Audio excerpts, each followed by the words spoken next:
Hi, my name is Tom Zadeblik. I do spinal surgery. I'm here at Orthopedics and Spine Centers of Wisconsin.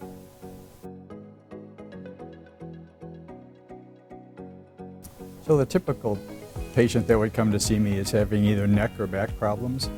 In general, it's usually a bit of an acute problem on top of a chronic issue. They may have had neck pain for years and now it goes down their arm, or back pain that's now going down their leg, often from a pinched nerve or some pressure on some of the nerves or spinal cord. And those are the type of problems that I can help the most.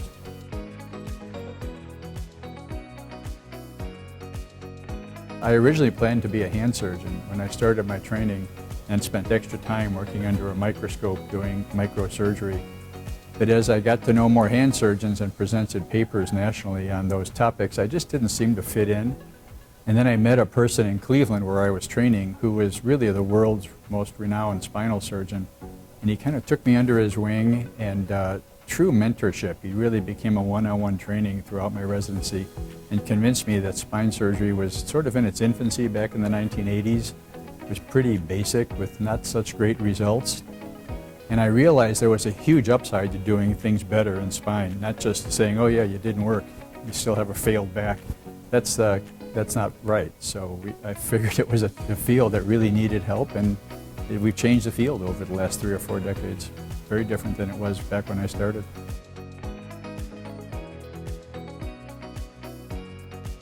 Back and neck pain can really change your outlook on life. I'm not a big fan of treating chronic pain with medications. They don't seem to work very well. I try to treat it in other ways, mostly through understanding and education, and then partnering with the patient. I coined a term 30 years ago in my lectures called spinechiatry. And there's a lot of what I do that's called spinechiatry. We talk to people about what's going on in their life, what emotional issues are happening. Stress can certainly bring out back pain if you just lost a job or changed a job.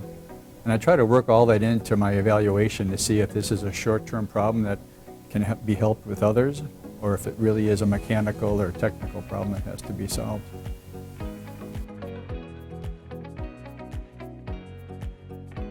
One of the reasons this group is needed in this area is for that, for patient access, to bring quality care in a timely fashion to patients. The other is just the value aspect of what OSCW can bring. I think if we can do things with unnecessary testing, eliminate those, do things with less expense in terms of our testing and our surgical procedures with shorter recovery times, we can really benefit the people of Wisconsin.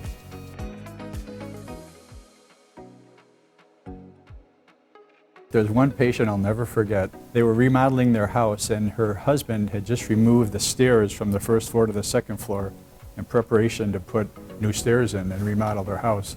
She woke up on a Sunday morning, forgot, and went out her bedroom on the second floor and fell all the way to the basement, landing on her back, fractured her spine, paralyzed from the waist down. They brought her right into the emergency room that morning. I'm going to get a little emotional telling the story.